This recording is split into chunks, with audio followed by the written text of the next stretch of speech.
Hi, welcome to Excel bright. ഇന്ന് നമ്മൾ discuss ചെയ്യാൻ പോകുന്നത് എക്സലിലെ വളരെ പ്രധാനപ്പെട്ട ഒരു ഫംഗ്ഷനാണ് XLOOKUP എന്നുള്ള ഒരു ഫംഗ്ഷനാണ് നമ്മൾ ഡിസ്കസ് ചെയ്യുന്നത്. നമ്മൾ കഴിഞ്ഞ ക്ലാസ്സുകളിൽ VLOOKUP, HLOOKUP എന്നീ ലുക്കപ്പ് ഫംഗ്ഷന് ഒരുപാട് നമ്മൾ ചെയ്തിട്ടുണ്ട്. അതിൽ നിന്നും വ്യത്യസ്തമായിട്ട് എല്ലാ ഫീച്ചേഴ്സും ഉൾപ്പെട്ട ഒരു ഫംഗ്ഷനാണ് XLOOKUP. VLOOKUPൻ്റെയും HLOOKUPൻ്റെയും അതുപോലെ lookup function, index match, offset, if error എന്നീ എല്ലാ ഫംഗ്ഷൻ്റെയും ഫീച്ചേഴ്സ് ഇതിൽ ഉൾപ്പെട്ടിട്ടുണ്ട്. അതുകൊണ്ട് തന്നെ ഈ ഒരു ഫംഗ്ഷനെ നമുക്ക് വളരെ പവർഫുൾ ആണെന്ന് തന്നെ പറയാം.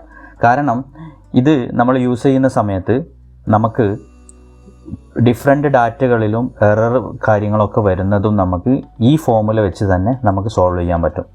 അതുപോലെ നമ്മൾ ഒരുപാട് ലിമിറ്റേഷൻ ഉണ്ടായിരുന്നു നമ്മുടെ VLOOKUPനും HLOOKUPനൊക്കെ. ആ ലിമിറ്റേഷനൊക്കെ ഇതിൽ അവർ കവർ ചെയ്തിട്ടുണ്ട്. അതുകൊണ്ട് നമ്മൾ ഈ ഫംഗ്ഷൻ എങ്ങനെയാണ് വരുന്നത് ആദ്യം നമുക്കൊന്ന് പരിചയപ്പെടാം. ഈ ഫംഗ്ഷന് XLOOKUP എന്നുള്ള ഫംഗ്ഷൻ്റെ സിൻറ്റാക്സ് വരുന്നത് 6 പാരാമീറ്റർ ആയിട്ടാണ് വരുന്നത്. നിങ്ങൾക്ക് ഇവിടെ നോക്കാം. ആദ്യം തന്നെ നമ്മൾ lookup value, lookup array, return array, പിന്നെ ഇത് മൂന്നും മാൻഡേറ്ററി ആണ്. അതിനുശേഷം വരുന്നതാണ് optional, if not found, match mode, search mode. ഇത്രയും കാര്യങ്ങളാണ് ഇതിൽ വരുന്നത്. അപ്പോൾ ഞാൻ ഓരോരോ കാര്യങ്ങളും ആദ്യം ഒന്ന് എക്സ്പ്ലെയിൻ ചെയ്തുതരാം. ലുക്കപ്പ് വാല്യൂ എന്ന് പറയുന്നത് ഏതിനെ ബേസ് ചെയ്താണോ നമുക്ക് എടുക്കേണ്ടത് ആ സംഭവം, ഒരു എംപ്ലോയി നമ്പറോ അല്ലെങ്കിൽ എംപ്ലോയി നെയിമോ അല്ലെങ്കിൽ മറ്റെന്തെങ്കിലും എമൗണ്ടോ ഏതാണോ നമുക്ക് എടുക്കേണ്ടത് ആ വാല്യൂ ആണ്. ഏതിനെ ബേസ് ചെയ്താണോ എടുക്കേണ്ടത് ആ വാല്യൂ ആണ് ലുക്കപ്പ് വാല്യൂ. ലുക്കപ്പ് അറേ എന്ന് പറയുന്നത് ഏത് ഏരിയയിൽ നിന്നാണോ നമുക്ക് ആ റേഞ്ച് ഒരു ലിസ്റ്റ് ഉണ്ടാവും. നമുക്ക് എവിടെ നിന്നാണോ നമുക്ക് ഈ വാല്യൂ മാച്ച് ചെയ്തിട്ട് എടുക്കേണ്ടത് ആ ലിസ്റ്റാണ് ലുക്കപ്പ് അറേ എന്ന് പറയുന്നത്. ആ റേഞ്ച് നമ്മൾ മൊത്തമായിട്ട് സെലക്ട് ചെയ്യണം ആ സമയത്ത്. അതിനുശേഷം നമുക്ക് റിട്ടേൺ അറേ എന്ന് പറയുന്നത് ഏത് ഡാറ്റയാണോ നമുക്ക് റിട്ടേൺ ചെയ്യേണ്ടത്, അതായത് റിസൾട്ട്, അതായത് ഇപ്പം എമൗണ്ട് ആവാം, ആളെ പേരാവാം, എന്തുമാവാം, ആ റിസൾട്ട് ഏതാണോ നമുക്ക് വേണ്ടത് അതും ആ ലിസ്റ്റ് ഓഫ് റേഞ്ച് തന്നെയാണ് അതും വരുന്നത്. ആ റേഞ്ചാണ് റിട്ടേൺ അറേ എന്നുള്ളത് വരുന്നത്. പിന്നെ അതിനുശേഷം നമുക്ക് നാലാമത്തെ എന്ന് പറയുന്നത് ഈഫ് നോട്ട് ഫൗണ്ട്, അത് ഓപ്ഷണലാണ്. ഈഫ് നോട്ട് ഫൗണ്ട് എന്ന് പറയുന്നത് എറർ വരികയാണെങ്കിൽ നമുക്ക് അതായത് എന്ത് റിസൾട്ടാണോ നമ്മൾ കൊടുക്കേണ്ടത് നമുക്കവിടെ 0 കൊടുക്കാം, അല്ലെങ്കിൽ ബ്ലാങ്ക് കൊടുക്കാം, അല്ലെങ്കിൽ നോട്ട് ഫൗണ്ട് എന്നുള്ള കമൻറ്റ് കൊടുക്കാം, എന്ത് വേണമെങ്കിലും കൊടുക്കാം. അതാണ് ഈ ഓപ്ഷൻ വരുന്നത്. അതിനുശേഷം നമുക്ക് വരുന്നത് മാച്ച് മോഡ് എന്ന് പറയുന്നത്. മാച്ച് മോഡ് ഡീഫാൾട്ടായിട്ട് നമുക്ക് ഈ XLOOKUPൻ്റെ ബെനിഫിറ്റ് എന്താണെന്ന് വെച്ചാൽ നമ്മൾ VLOOKUPൽ കണ്ടത് 0 നമ്മൾ ടൈപ്പ് ചെയ്താൽ മാത്രമായിരുന്നു നമുക്ക് എക്സാക്റ്റ് മാച്ച് വരുന്നത്. ഇവിടെ വരുന്നത് 0, അതായത് 0 എന്ന് ടൈപ്പ് ചെയ്യണമെന്നില്ല. എക്സാക്റ്റ് മാച്ച് ആകുമ്പോൾ നമുക്ക് ഡീഫാൾട്ടായിട്ട് വരും. ആ ഫോമുല ഡീഫാൾട്ടായിട്ട് എടുത്തോളും. അതുകൊണ്ടാണ് ഇവിടെ ഓപ്ഷണൽ എന്ന് പറയുന്നത് നമ്മൾ. പിന്നെ നമുക്ക് അതിൽ വരുന്നത് -1 എന്ന് പറയുന്നത് exact match or next smaller item. ഒന്നെങ്കിൽ എക്സാക്റ്റ് മാച്ച് എടുക്കും, അതില്ലെങ്കിൽ ഏതാണോ അതിൻ്റെ സ്മോളർ ഐറ്റം അതിനെ ബേസ് ചെയ്തിട്ടുള്ള ഡാറ്റയാണ് വരിക. ഓക്കെ. പിന്നെ വരുന്നത് നമ്പർ 1, ഇത് -1 ആണ്. ഇനി വരുന്നത് number 1 exact match or next larger item. അത് നമുക്ക് ലാർജർ ഐറ്റം ആണോ പിക്ക് ചെയ്യേണ്ടത്. ചില കേസുകൾ ടാക്സിൻ്റെ കാൽക്കുലേഷനിലൊക്കെ നമുക്ക് ലാർജർ ഐറ്റം വേണ്ടി വരും. ആ സമയത്ത് നമുക്ക് നമ്പർ 1 യൂസ് ചെയ്യാം.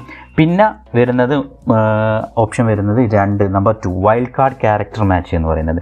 അത് നമ്മൾ ഒരു നെയിമോ മറ്റെന്തോ നമുക്ക് ഫുൾ അറിയില്ലെങ്കിൽ നമ്മളത് സ്റ്റാറും അതുപോലെ തന്നെ ക്വസ്റ്റ്യൻ മാർക്ക് വെച്ചിട്ട് നമ്മൾ ഡാറ്റ പിക്ക് ചെയ്യുന്ന സമയത്താണ് ഈ വൈൽഡ് കാർഡ് ക്യാരക്ടർ മാച്ച് വരുന്നത്. ആ സമയത്ത് നമ്മൾ ഈ നമ്പർ 2 ആ ഫോമുലയിൽ ഉൾപ്പെടുത്തണം, എങ്കിലേ ഡാറ്റ നമുക്ക് കിട്ടുള്ളൂ. അപ്പോൾ ഇത്രയും കാര്യങ്ങളാണ് മാച്ച് മോഡിൽ വരുന്നത്. പിന്നെ ഞാൻ അടുത്തത് നമ്മൾ 6ാമത്തെ പാരാമീറ്ററാണ് സെർച്ച് മോഡ്. ഈ സെർച്ച് മോഡിലും ഇതുപോലെ 4 കാര്യങ്ങൾ വരുന്നുണ്ട്. അതിൽ നമ്മൾ VLOOKUPലൊക്കെ ഉള്ള ഒരു പ്രശ്നമായിരുന്നു, ഫസ്റ്റ് ടു ലാസ്റ്റ് ആയിരുന്നു എപ്പോഴും എടുക്കുന്നത്. ഫസ്റ്റ് ടു ലാസ്റ്റ് ഡിഫാൾട്ടായിട്ട് വരും. അതല്ല, നമുക്ക് ലാസ്റ്റ് ടു ഫസ്റ്റ് ആണെങ്കിൽ നമുക്ക് -1 ഇട്ട് കഴിഞ്ഞാൽ അതിനനുസരിച്ചിട്ട് നമുക്ക് ലാസ്റ്റ് ടു ഫസ്റ്റിലേക്ക് നമുക്ക് എന്ത് കിട്ടും, ഡാറ്റ പിക്ക് ചെയ്യുന്ന രീതിയിൽ കിട്ടും. പിന്നെ binary search, sorted in ascending order, അതുപോലെ തന്നെ -2 binary search, sorted descending order. ഈ 2 ഫംഗ്ഷനും അത്ര ഇമ്പോർട്ടൻ്റ് അല്ല.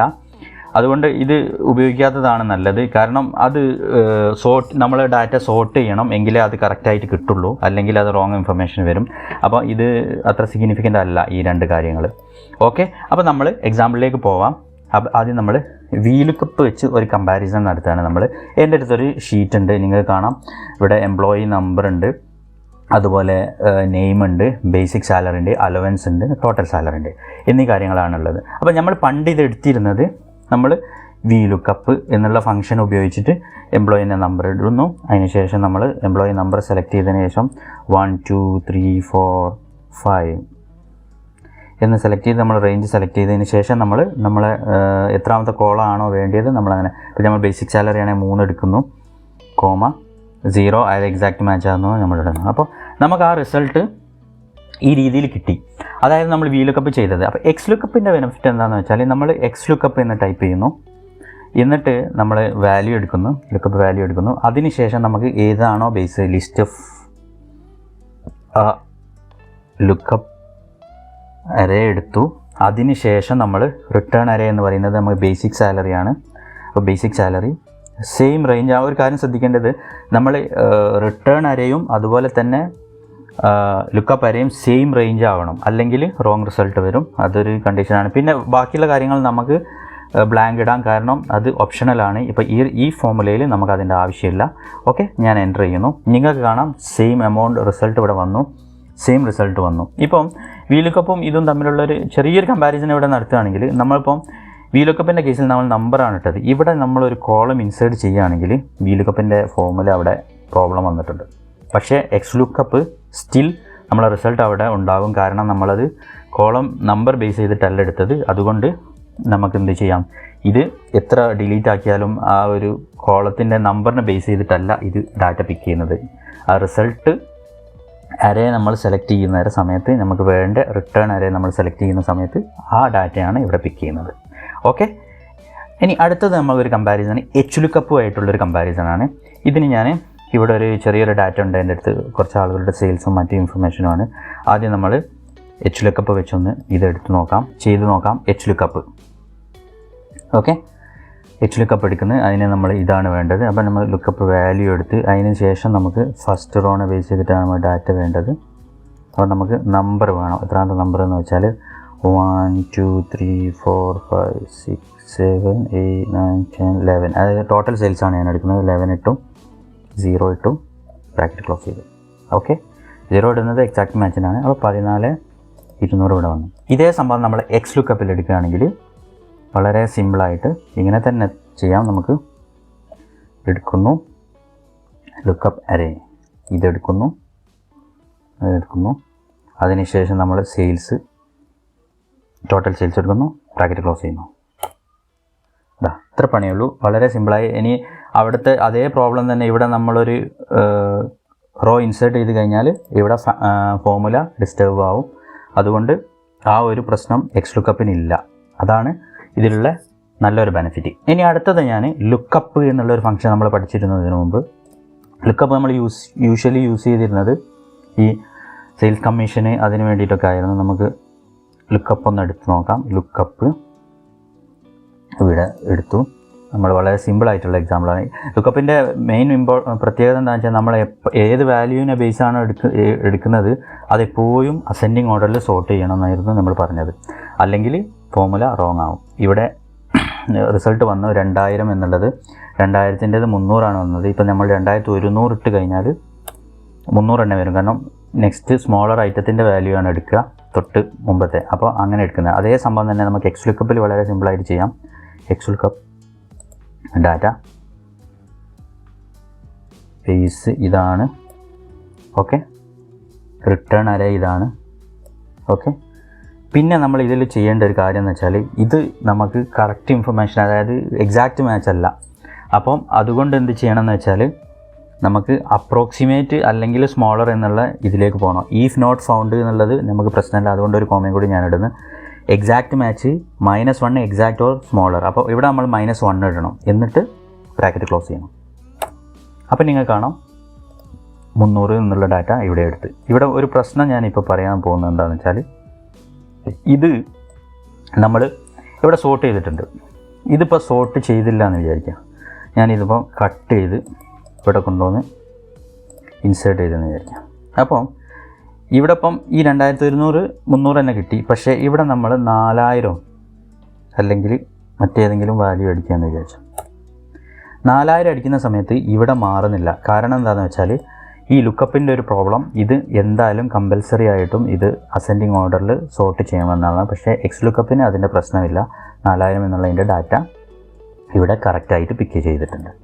ഓക്കെ, അപ്പോൾ ലുക്കപ്പിൻ്റെ ഒരു ലിമിറ്റേഷൻ ആയിരുന്നു ഈ രീതിയിൽ സോർട്ട് ചെയ്യുന്നത്. അത് ഈ XLOOKUP വന്നതോടുകൂടി അതിൻ്റെ ആവശ്യം ഇതിലില്ല. ഓക്കെ, അപ്പോൾ ഈ രീതിയിലുള്ള കമ്പാരിസൺ ഫോമുല കമ്പയർ ചെയ്യുന്നത് എന്തിനാണെന്ന് വെച്ചാൽ ഈ ഫംഗ്ഷൻ നിങ്ങൾ ഓൾറെഡി പഠിച്ചതാണ്. അപ്പം ഇതുമായിട്ട് കമ്പയർ ചെയ്യുമ്പോൾ നിങ്ങൾക്ക് ഈസി ആയിട്ട് എന്താണ് ബെനിഫിറ്റ് എന്നുള്ളത് മനസ്സിലാക്കാൻ പറ്റും. അപ്പോൾ ഈ -1 എന്നുള്ളത് നമ്മൾ കൊടുത്തു. ആ എക്സാക്റ്റ് മാച്ചിന് ഒന്നും ഒരു കമൻറ്റ് ഇടണ്ടെന്ന് പറഞ്ഞു. ഇതിൽ നമ്മൾ -1 ഇട്ടത് അപ്രോക്സിമേറ്റ് ഓർ എക്സാക്റ്റ് എന്നുള്ളതിന് വേണ്ടിയിട്ടാണ്. അപ്പം അതാണ് ഇതിൻ്റെ ഒരു ബെനിഫിറ്റ്. നമ്മളിനി അടുത്തത് നമ്മൾ ഫോമുല കമ്പയർ ചെയ്യുന്നത് ഇൻഡെക്സ് മാച്ചാണ്. ഇവിടെ നമ്മൾ ചെയ്യുന്നത് ഇൻഡെക്സ് മാച്ചുമായിട്ട് കമ്പയർ ചെയ്യാണ് XLOOKUP എങ്ങനെയാണ് വർക്ക് ചെയ്യുന്നത് എന്നുള്ളത്.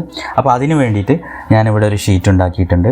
അപ്പോൾ അതിൽ നമുക്ക് ആദ്യം ഇൻഡെക്സ് മാച്ച് നമ്മൾ പഠിച്ചിരുന്നു. എന്നിട്ട് ആ ഇൻഡെക്സ് ഒന്ന് അപ്ലൈ ചെയ്യുക. ഇൻഡെക്സ് അറേ എന്ന് പറയുന്നത് ഇത്രയും ഏരിയയാണ് നമുക്ക് വേണ്ടത്. അതിന് ശേഷം നമുക്ക് റോ നമ്പർ എന്ന് പറയുമ്പോൾ മാച്ച് റോ നമ്പറാണ് മാച്ച് ചെയ്യേണ്ടത്. റോ എന്ന് പറയുന്നത് ഈ സംഭവമാണ്, ആളുകളുടെ പേരാണ്. എന്നിട്ട് അതിന് ശേഷം ഇവിടെ വന്നിട്ട് ഈ റേഞ്ച് സെലക്ട് ചെയ്യാം. അതിനുശേഷം എക്സാക്റ്റ് മാച്ച് ആയതുകൊണ്ട് നമ്മൾ 0 ഇടണം. പിന്നെ എക്സ് മാച്ച് എന്നുള്ളൊരു പുതിയ ഫോമുല വന്നിട്ടുണ്ട്. അതിൽ എക്സാക്റ്റ് മാച്ച് ഡിഫാൾട്ടായിട്ട് വരും. അത് 365 തന്നെ പുതിയൊരു ഫോമുലാണ്. ഓക്കെ, ഞാൻ വേണമെങ്കിൽ എക്സ് മാച്ച് ഇടാം. എക്സ് മാച്ചും സെയിം ഇത് തന്നെയാണ്. Lookup value revenue lookup array ഇതെടുത്താൽ മതി. പിന്നെ 0 ഇടേണ്ട ആവശ്യമില്ല. ഇവിടെ ഡിഫാൾട്ടായിട്ട് എക്സാക്റ്റ് മാച്ച് വന്നോളൂ. എന്നിട്ട് ഞാൻ എൻ്റർ അടിക്കുന്നത് ഇവിടെ നിങ്ങൾക്ക് 8000 എന്ന് കാണാം. ഇപ്പം ഞാനൊന്ന് ചേഞ്ച് ചെയ്യാണ് മറ്റാളെ അതായത്. പിന്നെ ഈ ലിസ്റ്റിംഗ് എല്ലാവർക്കും അറിയാൻ പ്രതീക്ഷിക്കുന്നത്. അപ്പോൾ ഞാൻ അറിയില്ലെങ്കിൽ ഞാനൊന്ന് പറഞ്ഞുതരാം. ഈ ലിസ്റ്റിംഗ് എങ്ങനെ ഇടുന്നത് വളരെ സിമ്പിളാണ്. ഇവിടെ പോയിട്ട് ഡാറ്റ വാലിഡേഷനിൽ ഇവിടെ ഞാൻ ലിസ്റ്റ് കൊടുത്തിട്ടുണ്ട്. ഡാറ്റ വാലിഡേഷനിൽ പോയി കഴിഞ്ഞാൽ എനി വാല്യൂ എന്നായിട്ടാണ് ഡിഫാൾട്ട് വരിക. നമ്മൾ ലിസ്റ്റ് കൊടുക്കുക. എന്നിട്ട് അവിടെ പോയിട്ട് ഈ ആളുകളുടെ പേര് ഇവിടെ ജസ്റ്റ് ക്ലിക്ക് ചെയ്താൽ മതി. എന്നിട്ട് ഓക്കെ അടിക്കുക. അങ്ങനെയാണ് ഇവിടെ ലിസ്റ്റിംഗ് നമ്മൾ കൊണ്ടുവരുന്നത് കേട്ടോ. ഓക്കെ, അപ്പോൾ ഈ ഫംഗ്ഷന് എങ്ങനെ വളരെ സിമ്പിളായിട്ട് XLOOKUP പ്രകാരം കൊണ്ടുവരാം എന്നുള്ളതാണ് നമ്മൾ നോക്കുന്നത്. XLOOKUP ലുക്കപ്പ് വാല്യൂ ആദ്യം നമുക്ക് റവന്യൂ എടുക്കാം. ഓക്കെ, ലുക്കപ്പ് അറേ എവിടെ നിന്നാണ് എടുക്കേണ്ടത്? ഇവിടെ. പിന്നെ നമുക്ക് വേണ്ടത് അടുത്തൊരു XLOOKUP കൂടി നമ്മൾ കൊടുക്കണം. XLOOKUP ലുക്കപ്പ് വാല്യൂ ഇതാണ്, ലുക്കപ്പ് അറേ ഇതാണ്. ഓക്കെ, ദെൻ നമുക്ക് ഈ റേഞ്ച് മൊത്തത്തിൽ കൊടുക്കാം. ഓക്കെ, അപ്പോൾ 2 XLOOKUP നമ്മൾ കൊടുത്തു. ഇപ്പോൾ എൻ്റർ അടിക്കുന്നു. അപ്പോൾ നിങ്ങൾക്ക് കാണാം സെയിം വാല്യൂ ഇവിടെ വന്നത്. ഓക്കെ, അപ്പോൾ നമ്മളിനി ചേഞ്ച് ചെയ്ത് നോക്കിക്കഴിഞ്ഞാൽ അതായത് ഇൻഡെക്സ് മാച്ചിൻ്റെ അതേ എല്ലാ രീതിയിലുള്ള ഫീച്ചേഴ്സും ഇതിനുണ്ട്. അപ്പം ഇതാണ് ഇതിൻ്റെ ഒരു ബെനിഫിറ്റ്. അപ്പോൾ ഇൻഡെക്സ് മാച്ച് നമ്മളിപ്പം ഇത്രയും 4 ഫോമുലയാണ് നമ്മൾ കമ്പയർ ചെയ്തത്. അപ്പോൾ ഇതിൻ്റെ രണ്ടാം പാർട്ട് ഞാൻ കുറച്ചും കൂടി ഫീച്ചേഴ്സ് ഉണ്ട് ഇതിന്. അതിന് ഞാൻ സെക്കൻഡ് പാർട്ട് നെക്സ്റ്റ് വീഡിയോ ആണ് ഇടുന്നത്. അപ്പോൾ ഇത്രയും കാര്യങ്ങൾ എല്ലാവർക്കും മനസ്സിലായി എന്ന് കരുതുന്നു. അപ്പോൾ ഇത് കഴിഞ്ഞതിന് ശേഷം സെക്കൻഡ് പാർട്ട് വീഡിയോയും കാണുക. സെക്കൻഡ് പാർട്ട് വീഡിയോൻ്റെ ലിങ്ക് ഞാൻ ഡിസ്ക്രിപ്ഷനിൽ കൊടുത്തിട്ടുണ്ട്. അപ്പം അതും വാച്ച് ചെയ്യണം. ഓക്കെ, അപ്പോൾ ഈ കാര്യങ്ങൾ മനസ്സിലായി എന്ന് കരുതുന്നു. നിങ്ങൾക്ക് വീഡിയോ ഇഷ്ടപ്പെട്ടിട്ടുണ്ടെങ്കിൽ ലൈക്ക് ചെയ്യുക. നിങ്ങൾ ഈ ചാനൽ ആദ്യമായിട്ട് കാണുകയാണെങ്കിൽ നിങ്ങൾ സബ്സ്ക്രൈബ് ചെയ്യുക. Thank you for watching. Thank you.